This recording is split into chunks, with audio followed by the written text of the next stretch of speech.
Hello সবাইকে, আমি মৌমিতা। পৌষ পার্বণ স্পেশাল এপিসোডের দ্বিতীয় পর্বে থাকছে দুধপুলি পিঠে।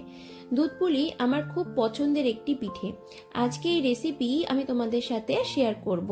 প্রথমে আমি 2 কাপ পরিমাণ চালের গুঁড়োকে গরম জল দিয়ে বেশ ভালো করে মেখে নিয়েছি। জলটা কিন্তু এখানে অল্প অল্প করে ব্যবহার করবে।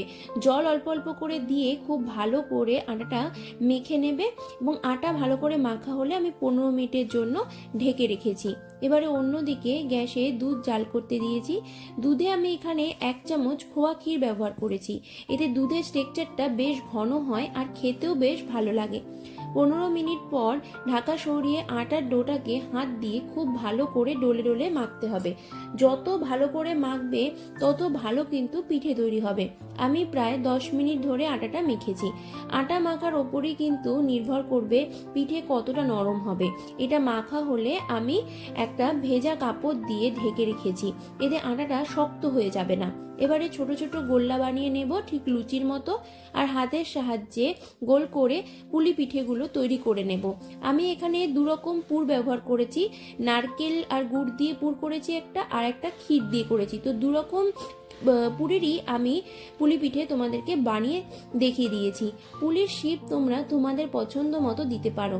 আমি খুব একটা ভালো শেপ যদিও দিতে পারিনি, তবে আমার মাকে দেখেছি খুব ভালো শেপ করতো। হ্যাঁ, তবে কিন্তু পিঠের মুখটা খুব ভালো করে চালের গুঁড়ি দিয়ে সিল করবে, না হলে দুধে ফোটালে পিঠে ফেটে যাবার সম্ভাবনা থাকে। এবারে পিঠেগুলো দুধে দিয়ে 10 মিনিট লো টু মিডিয়াম ফ্লেমে ঢাকা দিয়ে ফুটিয়ে নিতে হবে, আর মাঝে মাঝে একটু নেড়ে দিতে হবে। নাড়ানোর সময় কিন্তু চামচ খুব সাবধানে ব্যবহার করবে, যাতে পিঠে ভেঙে না যায়। তো দেখো, দুধটা কিন্তু অনেকটাই গাঢ় হয়ে এসেছে, আর পিঠেগুলো কিন্তু একটাও ভেঙে যায়নি। এভাবে করলে পিঠে কিন্তু একদমই ফেটে যাবে না। সত্যি বলছি, পিঠেগুলো খুবই নরম হয়েছিল আর দুধটাও বেশ ঘন হয়েছিল। তোমরা এভাবে পিঠে বানিয়ে ট্রাই করো। আর রেসিপি ভালো লাগলে লাইক, কমেন্ট আর শেয়ারের অনুরোধ রইল।